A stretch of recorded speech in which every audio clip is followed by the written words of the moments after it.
मैं आपको चुनौती देता हूँ, आप लौट के आओ ममता बनर्जी के पास, 24 घंटे के अंदर मैं अपना इस्तीफा दे दूंगा। যে আইনে আজকে পার্টি অফিসগুলো ভাঙা হয়েছে না, একই আইনে কিন্তু যখন আবার সরকার পাল্টাবে, বিজেপির একটা পার্টি অফিস বাংলায় থাকবে না। যারা আনন্দে মেতেছেন তৃণমূল কংগ্রেসের পার্টি অফিস ভাঙা হচ্ছে বলে, আর যারা বলছেন অবৈধ, 15 তারিখ হিয়ারিং এর জন্য ডাকা হয়েছিল, সেখানেও আমাদের প্রতিনিধিরা গেছিল এবং কিসের বেসিসে কমপ্লেনটা ফাইল হয়েছে, কমপ্লেনের একটা কপি চাওয়া হয়েছিল, সেই কমপ্লেনের কপি জেলা প্রশাসন দিতে পারেনি। এই গত 15 তারিখের কথা বলছি, আজ থেকে 2 দিন আগে, আজকে 18 তারিখ। 2 দিনের মধ্যে একদম একতলা দুতলা বুলডোজার দিয়ে প্রায় ভেঙে গুড়িয়ে দেওয়া হয়েছে। এবং সেখানে খালি জেলা প্রশাসনের লোক নয়, মানে পুলিশ বা বিডিও বা বিএলআরও, খালি সরকারি আধিকারিক নয়, বিজেপির নেতারা বিজেপির ঝান্ডা নিয়ে গেরুয়া ফেট্টি মাথায় বেঁধে, গেরুয়া উত্তরীয় পরে, মুখ ঢেকে সেই পার্টি অফিসে ঢুকে তাণ্ডব লীলা চালিয়েছে। এই সব ভিডিও আমাদের কাছে রয়েছে। আমরা এক্ষুনি চিফ জাস্টিসের মহামান্য প্রধান বিচারপতি যিনি ওএসডি রয়েছেন, তাকে একটি ইমেল পাঠিয়েছি, সমস্ত ভিডিও অ্যাটাচ করে হাইকোর্টের দৃষ্টি আকর্ষণ করে যত দ্রুত সম্ভব আমরা চেষ্টা করবো এই মামলা মেনশনিং করে শুনানি করার, এবং সুপ্রিম কোর্ট অব্দি আমরা যাব। ভিডিওয় যাদের দেখা গেছে তারা কেউ কিন্তু বাঁচবেন না, আইনের হাত অনেক দূর। যদি ভাবেন যে বিজেপির নেতারা আমাদের বাঁচাবে, আর যারা তৃণমূলের পার্টি অফিস ভাঙছেন, আমি তাদের বলবো যে অনেক অত্যাচার তো করেছেন তৃণমূল কংগ্রেসের নেতাদের উপর, কর্মীদের উপর, পার্টি অফিস ভাঙা, গুড়িয়ে দেওয়া। যে ধারায়, যে আইনে আজকে পার্টি অফিসগুলো ভাঙা হয়েছে না, একই আইনে কিন্তু যখন আবার সরকার পাল্টাবে, বিজেপির একটা পার্টি অফিস বাংলায় থাকবে না। আমি হুঁশিয়ারি দিচ্ছি না, যে আইনে আপনি ভেঙেছেন একই আইন প্রযোজ্য করেই ভাঙা হবে। যারা তৃণমূল কংগ্রেসকে ভাবছে যে দুর্বল করব, দল ভেঙে তৃণমূল কংগ্রেসকে শেষ করে দেবো, আগুনে জ্বালিয়ে দেবো, সেই আগুনের স্ফুলিঙ্গগুলো থেকে তৃণমূল কংগ্রেস আবার জন্ম নেবে মমতা বন্দ্যোপাধ্যায়কে সামনে রেখে। যারা প্রশাসনকে ব্যবহার করে মিথ্যা মামলায় কর্মীদের ফাঁসানোর চেষ্টা করছে, আমরা প্রায় 2 মাস ধরে এখানে মমতা ব্যানার্জির বাসভবনে এবং তৃণমূল কংগ্রেসের সেন্ট্রাল অফিসে রয়েছি। প্রায় 1000 জন কর্মীর বেল অ্যান্টি বেল আমরা করিয়েছি, বিচার ব্যবস্থার দ্বারস্থ হয়েছে। যখন একটা কেস সাবজুডিস রয়েছে, একটা মামলা করা হয়েছে মে মাসের 7 তারিখ 8 তারিখ, আজকে জুলাই মাসের 18 তারিখ, আপনি সেই মামলা উপেক্ষা করে নিজের ক্ষমতা প্রদর্শন করতে গিয়ে, নিজের হাতে কত ক্ষমতা সেই দেখাতে গিয়ে বুলডোজার মডেল, ভোটের আগে ছিল অন্নপূর্ণা ভান্ডার, আর ভোটের পরে বুলডোজার। এই হচ্ছে বিজেপির প্রকৃত স্বরূপ। তো যারা ভাবছেন বুলডোজার চালিয়ে তৃণমূল কংগ্রেসকে ধমকে চমকে দমিয়ে রাখবো, তৃণমূল কংগ্রেস আরো শক্তিশালী হবে। আর আপনি বাড়ি ভাঙুন, পার্টি অফিস তো মন্দির আমাদের কাছে। যদি কেউ ভাবে পার্টি অফিস ভাঙে, যদি কোনো অবৈধভাবে সরকারি জায়গা দখল করে পার্টি অফিস কেউ করে, সে পার্টি অফিস আপনারা যথাযথ সরকারি ব্যবস্থা নিতে পারেন, আমার কিছু বলার নেই। কিন্তু এই জায়গাটা তো সরকারি নয়, কিনে অফিস বানানো হয়েছে, তার প্ল্যান রয়েছে, বৈধ নথি রয়েছে, সব হাইকোর্টে আমরা জমা দেবো। তারপরেও আপনারা ক্ষমতা দেখাতে গিয়ে যে পার্টি অফিস ভেঙেছে, প্রত্যেক ক্রিয়ার সমান এবং বিপরীত প্রতিক্রিয়া আছে, এটা বিজেপির নেতারা যেন ভুলে না যায়। আর ঈশ্বর সৃষ্টিকর্তা সর্বশক্তিমানের আশীর্বাদে যদি বেঁচে থাকি, ওই যে বললাম, যে আইনের যে ধারায় আপনারা এই অত্যাচারগুলো করেছেন, একই আইনের একই ধারায় 31-এ ফিরিয়ে দেবো, সুদ সমেত, কথা দিয়ে গেলাম। বিজেপি নেতারা লাড্ডু বিতরণ করছে দোকানে গিয়ে, করুক, তার মানে বিজেপির নেতারাই এর পিছনে রয়েছে, প্রত্যক্ষ বা পরোক্ষ মদত বিজেপির নেতাদের রয়েছে। বিজেপির নেতারা ঘোষণা করে দিচ্ছে এবং তাদেরকে উইটনেস হিসেবে নিয়ে যাওয়া হচ্ছে ভিতরে। আজকে সেই পার্টি অফিসের ভিতরে যদি কিছু প্ল্যান্ট করে দেওয়া হয়, তার দায় কার?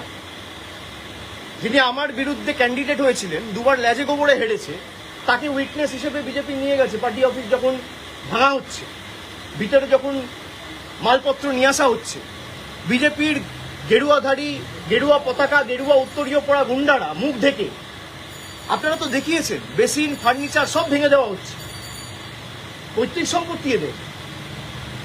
আমরা বিচার ব্যবস্থার উপর আস্থা রেখেছি এবং আমরা হাইকোর্টের দৃষ্টি আকর্ষণ করে এই মামলা নিয়ে আগামী দিন হাইকোর্টে যাব। এবং যাদের ভিডিওতে দেখা গেছে, হাইকোর্ট সুপ্রিম কোর্ট করে যত দূর যাওয়ার যাবো, এদের ব্যবস্থা ঠিক করবো আইন। আপনি যার কথা বলছেন তিনি বলছেন সেখান থেকে নাকি বুথ দখলের ষড়যন্ত্র হতো। বুথ দখলের ষড়যন্ত্র হতো তৃণমূলের পার্টি অফিস থেকে। বিজেপির কোন বুথের এজেন্ট বুঝতে পারেনি তার তালিকাটা দিতে বলুন না, স্ক্রুটিনির সময় সে তালিকা দিতে পারেনি কেন? 2024-এ যখন নির্বাচন হয়েছে তার দুদিন পরে স্ক্রুটিনি হয়, স্ক্রুটিনিতে অভিযোগগুলো তোলেনি কেন? আর যদি অভিযোগ তোলে, স্ক্রুটিনি তো তৃণমূল কংগ্রেস ক্লিয়ার করে না, নির্বাচন কমিশন ক্লিয়ার করে, রিটার্নিং অফিসার তৃণমূল কংগ্রেস রাজ্য সরকার তৃণমূল সরকার অ্যাপয়েন্ট করে না, জাতীয় নির্বাচন কমিশন অ্যাপয়েন্ট করে। তাহলে তারা করতে পারেনি কেন? জিজ্ঞেস করুন। নাচতে না জানলে উঠোন বেকা। 14-য় দাঁড়িয়েছিল গোহারা হেরেছে, 24-এ দাঁড়িয়েছিল গোহারা হেরেছে। প্রতিহিংসার রাজনীতি। গোহারা হেরেছে বলে আজকে প্রতিশোধ নিতে নেমেছে। এর বিচার মানুষ করবে, চিন্তা করার কারণ নেই। আমার মানুষের উপর ভরসা আস্থা রয়েছে। আর বাকি যদি কোনো প্রশ্ন থাকে কুণালবাবুর সাথে কথা বলবো। 21 जुलाई पहले देख रहा है नीतिन को तो इकोनॉमिक्स से मॉडर्न में भी ज्वाइनिंग किया हुआ है, आप दोनों को तो ज्वाइनिंग किया क्या बोलेंगे आपको? नहीं, वो सबका अपना अपना मत है, हक है, जिसको जहां जाना है जाए, उसमें दिक्कत क्या है? लेकिन एक ईडी समन आते ही अगर आप चले जाओगे तो ये साफ है कि आप लड़ना नहीं चाहते हो, आप डरते हो, और डरते हो तभी झुकते हो। भाई अगर आपके पास कुछ है नहीं, अगर मान लो सब कुछ आपका पक्ष में है तो आप जाओ। ईडी में मेरे को भी बुलाए, मैं तो भागा नहीं हूं। मेरे को 10 बार बुलाए, मेरे को सीआईडी बुलाया, मेरे को एसटीएफ बुला रहा है, मेरे को सीआईडी बुला रहा है, मेरे को स्टेट पुलिस। मेरे खिलाफ कितना एफआईआर हो चुका है? 20, 25, 30 एफआईआर हो चुका है, मुझे खुद मालूम नहीं है। मैं हाईकोर्ट में लिस्ट मांगा हूं कि डीजीपी को बोल के मेरे खिलाफ कितना एफआईआर हुआ है उसका लिस्ट दीजिए। अगर आप लड़ना नहीं चाहते हो, बट अगर आप हार ही मान गए और आपको लगता है कि भाई उनके पास जाएंगे तो ना ईडी टच करेगा, ना सीबीआई टच करेगा, ना पुलिस टच करेगा। हमारे लिए ईडी का प्रोटेक्शन महत्वपूर्ण नहीं है, हमारे लिए जनता का प्रोटेक्शन महत्वपूर्ण है। हम अगर झुकेंगे तो जनता के सामने झुकेंगे, हम अगर झुकेंगे लोकतंत्र में लोगों के सामने झुकेंगे, जनता के सामने झुकेंगे, दिल्ली के दरिंदों के सामने झुकेंगे नहीं। 21শে জুলাই চলে এলো, এখন অব্দি তো মঞ্চ বাঁধা হয়নি। 21শে জুলাই চলে এলো, মঞ্চ বাঁধা হয়নি। কর্মীরা সব হবে, আপনারা তো চিন্তার কারণ নেই। 21শে জুলাই আসবেন কোয়ার করতে, আপনাদের জন্য প্রেশার আমাদের ব্যবস্থা করা হবে। সে তো ডেফিনেটলি চিন্তা করবেন না। মানুষের ঠিক হয়ে যাবে। दादा रेबेल ग्रुप में जो भी एमएलए जा रहे हैं, एमपी जा रहे हैं, आपके ऊपर ही मतलब दोषी ठहराया जा रहा है आपको कि आपकी वजह से हमने रेबेल ग्रुप ज्वाइन बीजेपी किया। का स्क्रिप्ट है ना, वही बोलोगे तभी तो पुलिस से बचे रहोगे। अगर आप अभिषेक बनर्जी को 4 गाली नहीं दोगे तो पुलिस आपको नहीं छोड़ेगा। अगर आप गाली दोगे तभी आप बचे रहोगे। जो 4 तारीख के बाद जा रहे हैं, 4 तारीख के पहले चला जाता, मैं तो पहले भी था। भाई 24 में पार्टी जीत के आया, 29 आसन पार्टी जीता, तो अगर हार का जिम्मेदारी अभिषेक बनर्जी का है, 24 में जीत का जिम्मेदारी भी अभिषेक बनर्जी का है, मानोगे? और अगर किसी को मेरे से दिक्कत है, मैं तो चुनौती देता हूं। भाई 60 एमएलए गए हैं, कुछ लोग गए, 20 एमपी गए, मैं आपको चुनौती देता हूं, आप लौट के आओ ममता बनर्जी के पास, 24 घंटे के अंदर मैं अपना इस्तीफा दे दूंगा। ओपन चैलेंज दे रहा हूं, आप लौट के आओ, 24 घंटे के अंदर मैं अपना इस्तीफा दे देता हूं। 24 घंटा, चलो 24 घंटा छोड़ दो, 1 घंटा मिलेगा और कम करता हूं। आप आओ, आप यही कह रहे हो ना अभिषेक बनर्जी छोड़ देगा? आप यही कह रहे हो अभिषेक बनर्जी छोड़ देगा, हम सब आ जाएंगे। आप आ जाओ, 3 बजे आ जाओ, मैं 4 बजे छोड़ देता हूँ। তাহলে তো কমন টার্গেট আপনার নাম। আমি তো সেটাই বলছি যে যাদের সমস্যা রয়েছে তারা যদি বলে যে দলের এই পারফরমেন্সের জন্য বা পরাজয়ের জন্য যদি অভিষেক বন্দ্যোপাধ্যায় দায়ী হয়, তাহলে 24-এ যে তৃণমূল কংগ্রেস 29টা আসন পেয়েছে তার কৃতিত্বও আমার। যদি ডিসক্রেডিট আমার হয়, হারে, তাহলে জেতার সময় ক্রেডিটও আমার। আর যাদের আমাকে নিয়ে সমস্যা তাদেরকে অনুরোধ করব যে মানুষ বোকা নয়। আজকে 18 তারিখ, আপনি 19 তারিখ আসুন, 20 তারিখ আসুন, 21 তারিখ আসুন, যবে আসার আসুন, আজকে চলে আসুন। আপনারা ফিরে আসুন, আমি 1 ঘন্টার মধ্যে ইস্তফা দিয়ে দিচ্ছি। কেউ আসবে না।